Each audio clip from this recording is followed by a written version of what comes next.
فرزند زہرا یہ حالات برے ہیں۔ کاشانہ بصیرت ایک ایسا مکمل یوٹیوب چینل جس پر محروم بصارت کے لیے بالخصوص اور تمام افراد کے لیے بالعموم سینکڑوں کی تعداد میں اسلامی کتب دستیاب ہیں۔ لہذا گزارش ہے کہ آپ اپنی ذمہ داری نبھاتے ہوئے کاشانہ بصیرت کو سبسکرائب کرنے کے ساتھ ساتھ بیل آئیکن کو پریس کیجئے تاکہ آپ علم کے حصول کے ساتھ ساتھ مذہب اہل بیت کی اشاعت میں بھی اہم کردار ادا کرتے رہیں۔ کاشانہ بصیرت۔ فرزند زہرا یہ حالات برے ہیں۔ السلام علیکم ورحمۃ اللہ وبرکاتہ۔ سامعین، آپ سماعت فرما رہے ہیں حسین بخش جاڑا صاحب کی کتاب اصحاب یمین۔ آج ہم آپ کے سامنے اس کی 24ویں اور آخری ریکارڈنگ پیش کر رہے ہیں۔ صفحہ نمبر 394 بیان جاری ہے 7ویں باب کا، جس میں کہ سر اقدس امام حسین علیہ السلام کے بارے میں بیان کیا جا رہا ہے۔ صفحہ نمبر 394 آخری ریکارڈنگ۔ قمقام میں مجمع البلادان سے مروی ہے کہ حلب کے مغرب میں ایک پہاڑ ہے جس کا نام جوشن لکھا ہے۔ وہاں مس کی کان تھی۔ جس دن خاندان عصمت کی قیدی شہزادیوں نے وہاں سے عبور کیا، امام مظلوم کے حرموں میں سے ایک بی بی حاملہ تھی اور سفر کی تکلیف کی وجہ سے اسی پہاڑ کے نزدیک حمل ضائع ہو گیا، اور اس کان کے کارندوں سے بی بی نے کھانا و پانی طلب کیا، لیکن ان ملاعونوں نے بجائے رحم کرنے کے گالیاں دیں۔ پس بی بی نے ان کو بد دعا کی، پس وہ کان ختم ہو گئی۔ اسی پہاڑ کے دامن میں ایک زیارت گاہ موجود ہے جس کو مشہد السخت کہتے ہیں، اور وہ بچہ محسن بن حسین تھا، اور اس کا ذکر پہلے کیا جا چکا ہے۔ یہاں سے روانہ ہو کر قنسرین آئے، اور یہ شہر شیعان علی سے پر تھا۔ جب انہوں نے حالات سے آگاہی حاصل کی تو شہر کے دروازے بند کر لیے اور بنو امیہ پر نفرین اور لعنت کی، اور دشمنان اہل بیت پر پتھر برسانے شروع کیے۔ پس وہاں سے چل کر مرعۃ النعمان میں آئے، اس جگہ آرام کیا، کھانے پینے کا بندوبست ہوا، لوگ تماشائی بن کر سب کچھ دیکھتے رہے۔ پس یہاں سے کوچ کر کے شیرز پہنچے تو وہاں کے ایک سن رسیدہ بزرگ نے لوگوں کو حقیقت حال کی خبر دی، چنانچہ وہ لوگ لڑائی پر آمادہ ہو گئے اور اہل کوفہ کو وہاں سے کوچ کرنا پڑا۔ بروایت مخزون البقا شیرز کے نوجوانوں نے تلواریں علم کر لیں اور جنگ پر آمادہ ہوئے، تو بعض لوگوں نے اس اقدام سے ان کو روکا، لیکن وہ نہ رکے اور اہل کوفہ پر حملہ آور ہو گئے، اور اس لڑائی میں 76 ملاعین مارے گئے اور 70 مومن شہید ہوئے۔ پس کفر تاب پہنچے۔ یہاں ایک چھوٹا قلعہ تھا۔ جب ان لوگوں کو اطلاع ہوئی تو انہوں نے دروازے بند کر لیے۔ کوفیوں نے پانی مانگا تو انہوں نے جواب دیا کہ تم لوگوں نے فرزند پیغمبر کو پیاسا شہید کر ڈالا ہے، لہٰذا ہم تمہیں قطعاً پانی نہ دیں گے۔ پس وہاں سے چل کر سیبور میں پہنچے۔ جب اہل سیبور نے سنا تو تمام جوان اور ضعیف یکجا ہوئے۔ ان میں سے ایک بوڑھا مرد جو عثمانی تھا، اس نے کھڑے ہو کر تقریر کی کہ سر امام حسین کو کوفے سے یہاں تک ہر شہر میں پھرایا گیا ہے، اور کسی شہر والوں نے ان کو نہیں روکا، لہٰذا تم بھی ان کے ساتھ مقابلہ نہ کرو، اور جو کچھ کرنا چاہیں تم نہ روکو۔ تو نوجوانوں نے کہا، ہم یہ بے غیرتی ہرگز برداشت نہ کریں گے، اس پلید قوم کو ہرگز اپنے شہر میں نہ آنے دیں گے۔ پس فوراً شہر سے نکل کھڑے ہوئے اور نہر کے پل کو توڑ دیا جن سے ان لوگوں نے عبور کرنا تھا، اور خود پار ہو کر لڑائی میں مصروف ہو گئے۔ پس خولی کے لشکر سے 600 ملاعین قتل ہو گئے، اور اہل ایمان کے جوانوں میں سے بھی کافی آدمی شہید ہو گئے۔ پس یہاں سے کوچ کر کے ہماہا میں پہنچے تو ان لوگوں نے بھی داخل شہر نہ ہونے دیا۔ ناچار وہاں سے روانہ ہو کر حمص پہنچے۔ اس جگہ خالد بن نشیط حاکم تھا۔ اس نے شہر کو خوب سجایا اور اہل کوفے کا 3 میل تک استقبال کیا۔ جب خالد سرحائے شہداء اور قافلہ اسیران اہل بیت کو لے کر واپس پلٹا تو حمص کے باشندوں نے شہر کا دروازہ بند کر لیا اور ابن زیاد کے سپاہیوں پر پتھر برسانے شروع کیے، حتیٰ کہ ان کے 26 آدمی مارے گئے، اور شہر والوں نے قسم کھا لی کہ ہم ابن زیاد کے لشکر سے لڑیں گے اور سرحائے شہداء بھی ان سے چھین لیں گے۔ جب اہل کوفہ کو یہ معلوم ہوا تو انہوں نے وہاں سے کوچ کیا۔ بمطابق روایت مخزن البکا، سوق الطعام، پھر ہرسا، پھر بلبک گئے۔ حاکم بلبک نے قافلے کے آنے کی اطلاع پا کر شہر کو خوب سجایا اور 2 فرسخ تک استقبال کو نکلے۔ لوگوں میں عطر تقسیم ہوا، اچھے فاخرہ لباس پہنے گئے، ڈھول طبل بجائے گئے اور گانے والی عورتوں کو ساتھ لے کر تالیاں بجاتے ہوئے نکلے۔ جناب ام کلثوم نے پوچھا یہ کون سا شہر ہے؟ تو جواب ملا یہ بلبک ہے۔ بی بی نے ان کو بددعا کی۔ اہل کوفہ نے شب میں بھر شراب نوشی کی، پس یہاں سے روانہ ہو کے دیر راہب میں پہنچے۔ بنا بر تحقیق آقا شیخ ذبیح المیلاتی، اس جگہ کا پانی نہایت خوشگوار تھا۔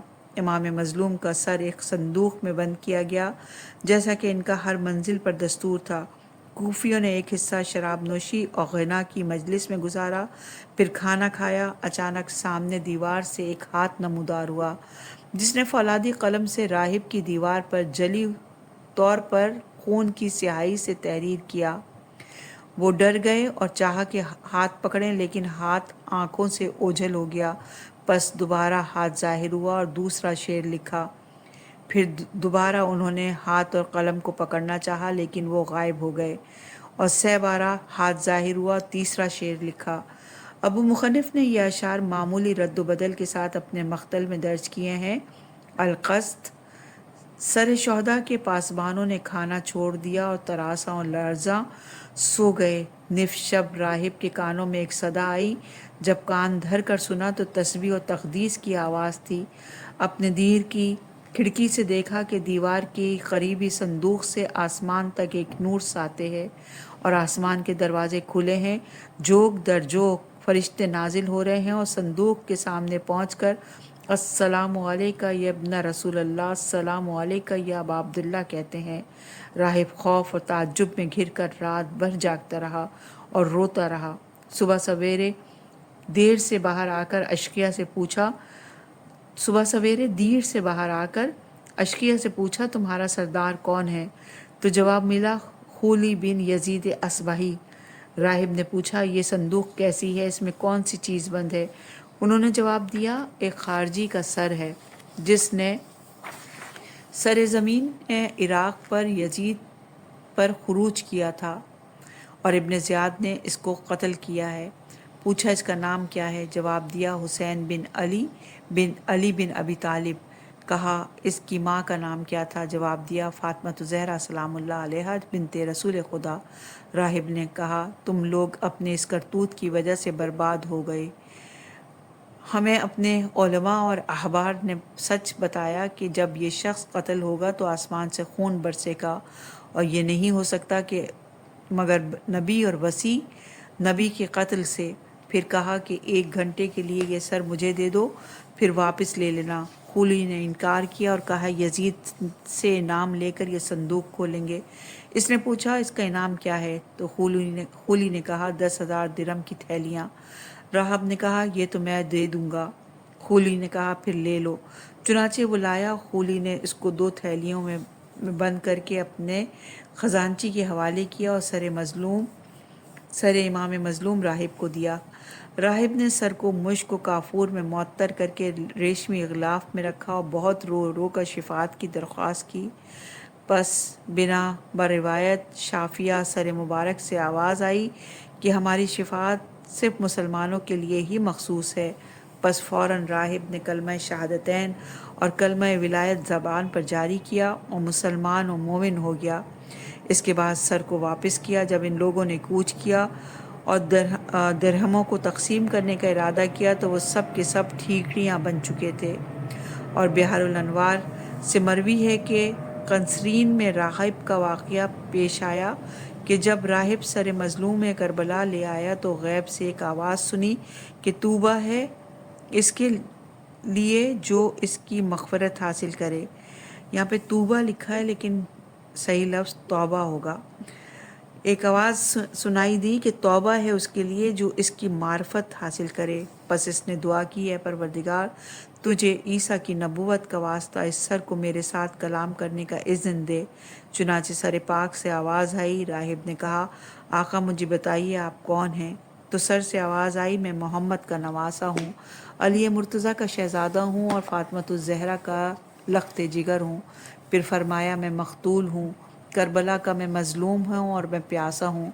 پس راہب نے کہا آپ مجھے اپنی شفاعت کا وعدہ دیں. تو سر مبارک سے آواز آئی تو مسلمان ہو جا میں شفاعت کروں گا. پس راہب نے اقرار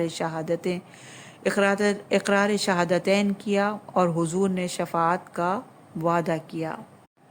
بروایت روضۃ الاحباب دیر راہب سے روانہ ہو کر حران کی طرف جا رہے تھے کہ راستے میں ایک بلند ٹیلے پر ایک یہودی عالم کا گھر تھا جس کو یحییٰ حرانی کہتے تھے.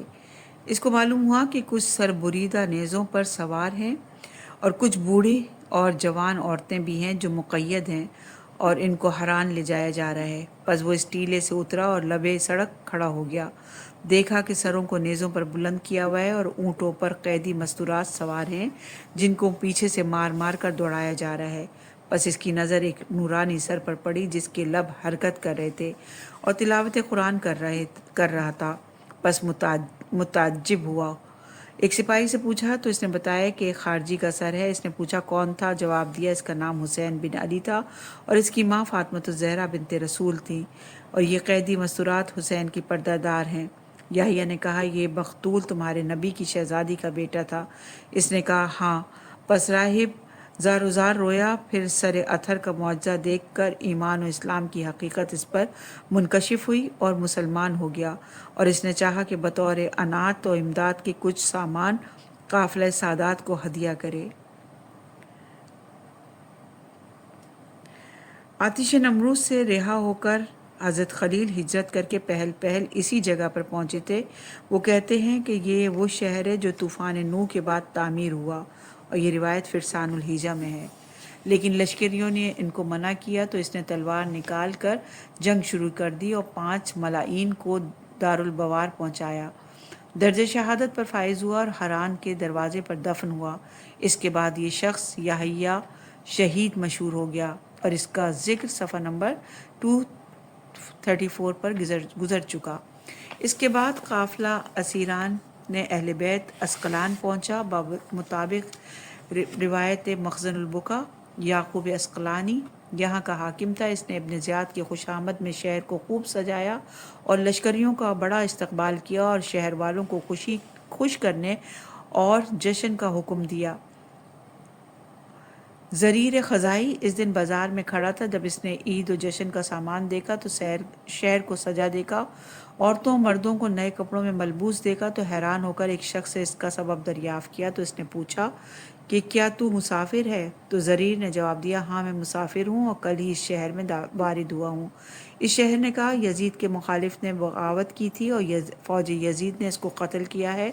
آج اس شہر میں اس کے اور اس کے ساتھیوں کے سروں کو لایا جا رہا ہے. نیز اس کے اہل حرم بھی اسیر کر کے بے پردہ آج اس شہر میں لائے جا رہے ہیں. زریر نے پوچھا کیا وہ مسلمان تھے؟ اس نے جواب دیا ہاں وہ مسلمان تھے. زریر نے پوچھا ان کا بزرگ کون تھا؟ کہا علی بن ابی طالب کا فرزند ہے جس کا نام حسین ہے اور رسول کا نواسا ہے. زریر سن کر متعجب ہوا. جب فوجی گزر گئے اور سرہائے شہداء بھی گزر گئے اور قیدیوں کی باری آئی تو گریاں آنکھوں سے آگے بڑھا. جب اس کی نظر امام سجاد پر پڑی اور بحالت بیماری ان کو زنجیروں میں جکڑا ہوا تھا دیکھا تو زار و قطار رویا. امام سجاد نے دیکھ کر دریافت کیا کہ تو کون ہے؟ اس نے کہا میں ایک مسافر ہوں. آپ نے فرمایا یہاں کے لوگ ہماری حالت کو دیکھ کر ہنستے ہیں، تو روتا کیوں ہے؟ زریر نے عرض کیا میں آپ کو پہچانتا ہوں، اے کاش کہ اس شہر میں نہ آیا ہوتا اور آپ کو اس حالت میں نہ دیکھا ہوتا۔ ہائے آج یہاں میرا قبیلہ ہوتا تو آپ دیکھتے تھے کہ میں آپ کے ساتھ وفاداری کیسے کرتا، میں ان ظالموں سے وہ عبرتناک سلوک کرتا کہ رہتی دنیا تک اسلامی تاریخ میں اس پر ناز کرتی۔ آپ نے فرمایا اے جوان تجھ سے مجھے محبت کی بو آ رہی ہے، خدا تجھے جزائے خیر دے۔ زریر نے کہا مولا میرے لائق کوئی خدمت ہو تو فرمائیے۔ آپ نے فرمایا اگر ہو سکے تو ان ظالموں سے کہہ دو کہ میرے بابا کے سر کو حرموں کے کجاووں سے دور لے جائیں تاکہ تماشائیوں کا ہجوم پردہ داروں سے الگ ہو جائے۔ چنانچہ زریر نے ان ظالموں کو 50 مثقال سونا دیا کہ سروں کو ذرا دور لے جائیں، پھر واپس امام سجاد کی خدمت میں آیا اور عرض کیا مولا کوئی اور میرے لائق حکم ہو تو فرمائیے۔ آپ نے فرمایا اگر تیرے پاس کوئی زائد کپڑا موجود ہو تو میرے پردہ داروں کے لیے کچھ لے آؤ۔ چنانچہ وہ اسی وقت گیا اور مستورات کے لیے کچھ کپڑے لے آیا اور امام سجاد کے لیے بھی ایک عمامہ اور جبہ لایا۔ اتنے میں طبل اور باجوں کا شور زیادہ ہوا اور لوگوں میں آمد کی آوازیں بلند ہوئیں۔ دیکھا کہ شمر ملعون چند اشقیاء کے ہمراہ خوشی میں جھومتا ہوا آن پہنچا۔ زریر حمیت اسلامی اور جوش ایمانی سے آگے بڑھا اور شمر کے گھوڑے کی لگام تھام کر پوچھا کہ اے ملعون یہ سر کس کا ہے جو نیزے پر سوار ہے، اور یہ قافلہ کون ہے جو قیدی ہیں اور برہنہ پشت اونٹوں پر سوار ہیں؟ شمر نے اس کو جھڑک کر کہا دور رہو، جا۔ پس اپنے ملازمین کو حکم دیا کہ اس کو اپنی بے ادبی کی سزا دو۔ چنانچہ شمر کے غلام خنجر لے کے آگے بڑھے اور اہل شہر نے بھی اینٹ و پتھر اس مسافر پر برسانے شروع کیے۔ پس وہ بیچارہ زخمی ہو کر مدہوش فرش پر گر پڑا۔ انہوں نے مردہ سمجھ کر چھوڑ دیا اور چلے گئے۔ جب نصف شب کے وقت زریر کی آنکھ کھلی تو کوئی آدمی نظر نہ آیا، پس اٹھا اور مسجد کی طرف روانہ ہوا جس کو حضرت سلیمان پیغمبر نے بنایا تھا اور بہت سے انبیاء اس میں مدفون بھی ہیں۔ وہاں ایک جماعت کو دیکھا جن کے سر ننگے، گریبان چاک اور محو گریاں ہیں۔ زریر نے پوچھا شہر کے لوگ خوش ہیں اور تم غمزدہ، یہ کیا ماجرا ہے؟ انہوں نے جواب دیا جو لوگ خوش ہیں وہ خارجی ہیں اور ہم لوگ محبان خاندان رسول ہیں۔ اگر تو دشمنوں میں سے ہے تو نکل جا اور اگر دوستوں میں ہے تو بیٹھ جا۔ زریر نے اپنا سارا واقعہ بیان کیا، چنانچہ سب نے مل کر ماتم کیا۔ اس کے بعد زریر نے اپنا تمام مال و اسباب فروخت کر کے ہتھیار خرید لیا اور 102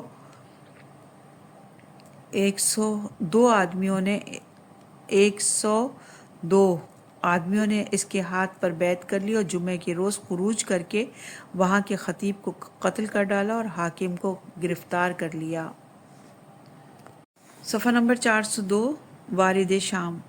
شہر دمشق میں بنی امیہ کا پایا تخت تھا اور معاویہ سے لے کر بنی امیہ کے آخری بادشاہ مروان حمار تک اسلامی حکومت کا دارالسلطنت رہا۔ اسی زمانے میں شام مملکت اسلامیہ کا ایک صوبہ تھا جس میں لبنان، فلسطین اور اردن وغیرہ کے علاقے داخل تھے، اور پوری عرب آبادی میں یہ علاقہ نہایت زرخیز تھا۔ خلیفہ دوم کے زمانے سے ملک شام پر معاویہ کا اقتدار بحیثیت گورنر قائم ہوا۔ اس وقت دمشق صوبہ شام کا دارالحکومت تھا، لیکن امام حسن کی صلح کے بعد معاویہ مطلق العنان حکمران ہوا تو دمشق کو پوری مملکت اسلامیہ کا صدر مقام قرار دے دیا گیا۔ امام زین العابدین علیہ السلام سے داخلہ شام کی کیفیت منقول ہے کہ سرہائے شہداء نیزوں پر سوار تھے اور بیویاں برہنہ پشت اونٹوں پر، اور جب ہم میں سے کوئی روتا تھا تو پیچھے سے سپاہی ہمیں نیزوں کی انیوں سے چپ کر آتے تھے۔ سہل سے مروی ہے کہ میں اس سال بیت المقدس کی زیارت کے لیے چلا اور میرا گزر شہر شام سے ہوا۔ یہ شہر ویسا بھی آباد و برونق تھا، لیکن اس دن عید و جشن کا سماں تھا۔ بازار سجائے گئے تھے اور عورتیں جا بجا دف بجا رہی تھیں۔ لوگوں کا ہجوم اس قدر تھا کہ بازار سے گزرنے کو راستہ نہ ملتا تھا۔ لوگوں نے فاخرہ لباس پہنے تھے۔ میں نے پوچھا کہ آج عید کا تہوار ہے؟ تو جواب ملا کہ نہیں تو میں نے خوشی کا سبب دریافت کیا تو انہوں نے کہا کیا تم مسافر ہے؟ میں نے کہا ہاں میں مسافر ہوں۔ انہوں نے کہا زمین عراق میں ایک شخص نے یزید کے خلاف خروج کیا تھا اور یزید نے اس پر فتح پائی ہے۔ میں نے پوچھا وہ کون تھا؟ تو جواب ملا کہ وہ حسین بن علی رسول خدا کا نواسا تھا۔ میں نے انداز تعجب میں کہا، ہائے فرزند رسول کے قتل پر اس قدر خوشی کرتے ہو اور پھر اس کو خارجی بھی کہتے ہو۔ انہوں نے کہا، چپ رہو اور اپنی جان کی خیر مناؤ۔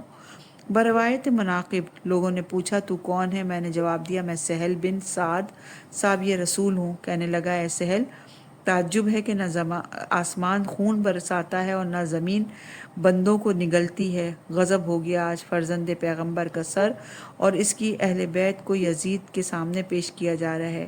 میں نے پوچھا کہ کس راستے سے؟ تو جواب دیا گیا کہ باب ساعت سے۔ پس میں نے دیکھا پہلے طبل ڈھول بجانے والے داخل ہوئے، پھر جن کے ہاتھوں میں علم تھے۔ مجمع بہت زیادہ تھا۔ کافی دیر کے بعد سر لائے گئے اور لوگوں نے بے پناہ خوشیاں کے نعرے بلند کیے، اور میں نے ایک نیزے پر سر دیکھا جو جناب رسالت مآب سے مشابہ تھا، اور وہی حسین کا سر تھا۔ یہ دیکھتے ہی میں نے اپنا سر منہ پیٹ لیا۔ اس کے بعد عورتوں کی ناخوشگوار حالت دیکھی تو گریہ ضبط نہ ہو سکا۔ ایک بی بی نے رو کر فریاد کی، اے رسول خدا، تیری بیٹیاں آج اس طرح قید ہیں جس طرح یہود و نصارہ کی عورتوں کو قید کیا جاتا ہے۔ ہمارے چھوٹے بڑے سب مرد مارے گئے اور ہم سر عریاں اور بے پردہ شہر پھرائے جا رہے ہیں۔ بس میں نے قریب جا کر پوچھا، تو کون ہو؟ تو جواب دیا، میں سکینہ بنت الحسین۔ میں نے عرض کیا، اگر میرے لائق کوئی خدمت ہو تو حکم کیجیے۔ بی بی نے کہا، اے سہل، اس شخص سے کہو جس کے پاس میرے بابا کے سر والا نیزہ ہے کہ ہم سے آگے ہو کر چلے تاکہ لوگ سر کو دیکھنے میں مشغول ہو جائیں اور ہم اولاد رسول کا پردہ بچ جائے۔ چنانچہ سہل کہتا ہے کہ میں نے 40 مثقال سونا دیا تو اس نے سر کو اہل حرم سے آگے بڑھا دیا۔ پھر میں نے عرض کیا، کیا کوئی اور خدمت میرے ذمہ لگائیے؟ تو بی بی نے کہا، کچھ چادریں لا کے دیجیے۔ میں نے دے دیں۔ سہل کہتا ہے کہ میں ایک محمل کے نیچے گیا جس پر حسین کی دونوں بہنیں سوار تھیں۔ میں نے سلام کیا تو جناب ام کلثوم نے فرمایا، جب سے ہمارا بھائی حسین شہید ہوا ہمیں کسی نے سلام نہیں کیا، آج تو کون ہے جو سلام کہتا ہے؟ سہل نے جواب دیا، میں شہر روز کے رہنے والا ہوں، سہل تمہارے نانا کا صحابی ہوں۔ یہ سنتے ہی بی بی نے میرے سامنے اپنے تمام مصائب دردناک بیان کیے۔ دوسری روایت میں اس طرح ہے کہ سہل کہتا ہے کہ بوقت داخلہ شام سب سے آگے خولی کے ہاتھ میں نیزہ تھا جس پر امام مظلوم کا سر تھا، اس کے بعد شم کے ہاتھ میں نیزہ تھا جس پر حر کا سر تھا، اس کے بعد حضرت ابو الفضل عباس کا ایک سر ایک نیزے پر سوار تھا جو قسیم جوفی کے ہاتھ میں تھا، پھر سنان بن انس کے نیزے پر ہم شکل پیغمبر جناب علی اکبر کا سر انور تھا، اور سرہائے شہداء کے بعد قافلہ اسیران داخل ہوا۔ سب سے آگے امام سجاد تھے اور پیچھے بیویاں تھیں، ان میں سے ایک شہزادی بہت رو رہی تھی۔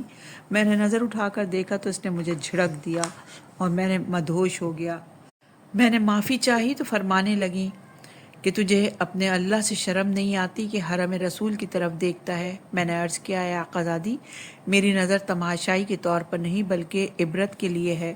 تو انہوں نے پوچھا، تو کون ہے؟ میں نے جواب دیا، میں سہل صحابی رسول ہوں۔ بروایت سہل مذکور ہے کہ میں نے ایک بالا خانے میں 5 عورتوں کو دیکھا، ان میں سے ایک عورت جس کی عمر 80 برس کے قریب تھی، جب امام مظلوم کا سر اس کے سامنے سے گزرا تو اس نے ایک پتھر زور سے مارا جو امام مظلوم کے سر پر جا لگا، پس وہ فوراً گرفتار عذاب ہوئی اور محل کو آگ لگی، پس وہ اپنی سہیلیوں سمیت جل کر خاکستر ہو گئی۔ بروایت منتخب 3 گھنٹے امام مظلوم کا سر یزید کے گھر کے دروازے پر نصب رہا، پس لوگ ہنستے تھے اور بیویاں گریاں کرتی تھی۔ امام زین العابدین علیہ السلام سے مروی ہے کہ ہمیں جب دربار میں پیش کیا گیا تو ایک رسی میں سب قیدیوں کو باندھا گیا کہ ایک ہی رسی میری گردن میں تھی، اور اسی سے جناب ام کلثوم کی گردن اور جناب زینب کا بازو بندھا تھا، اور جناب سکینہ اور باقی بیویاں بھی اسی رسی سے باندھی گئی تھیں۔ اور مروی ہے کہ رسن بستہ قیدیوں کو سامنے لایا گیا اور بروایت طرحی وہ کمینہ ایک ایک سے متعلق پوچھتا تھا کہ یہ کون ہے، وہ کون ہے، اور جواب ملتا تھا کہ یہ زینب ہے، وہ ام کلثوم ہے، وہ سکینہ ہے۔ یزید نے جب ایک رسی میں بندھی ہوئی بیویوں کی صف کو دیکھا تو ایک بچی پر نظر پڑی جس نے اپنے منہ کو اپنے ہاتھوں کی آستین سے چھپایا ہوا تھا۔ یزید نے پوچھا، یہ کون ہے؟ تو جواب ملا یہ سکینہ بنت حسین ہے۔ یزید کہنے لگا تو سکینہ ہے؟ پس بیوی نے زار و قطار رونا شروع کیا۔ یزید نے پوچھا روتی کیوں ہو؟ تو بیوی نے فرمایا کیوں نہ روؤں کہ میرے پاس کوئی چادر نہیں کہ نامحرموں سے میں اپنے منہ اور بالوں کو چھپاؤں۔ ایک روایت میں ہے کہ بیوی نے اپنا ہاتھ منہ پر اور دوسرا ہاتھ گردن پر رکھا ہوا تھا۔ یہاں پر اس کتاب کا اختتام ہوا۔ صفحہ نمبر 407 پر حسین بخش جاڑا صاحب کی طرف سے ہے کہ آج بروز چہارشنبہ 20 جنوری 71 عیسوی بمطابق 22 ذی‌القعدہ 90 ہجری بوقت 10:30 بجے صبح کتاب اصحاب الیمین کی کتابت مکمل ہوئی۔ والحمدللہ رب العالمین۔ قارئین کرام سے طالب دعا ہوں اور خداوند کریم سے بحق محمد اور آل محمد توفیق مزید چاہتا ہوں کہ مجھے زیادہ سے زیادہ مذہب حقہ کی خدمت کی ہمت بخشے، آمین۔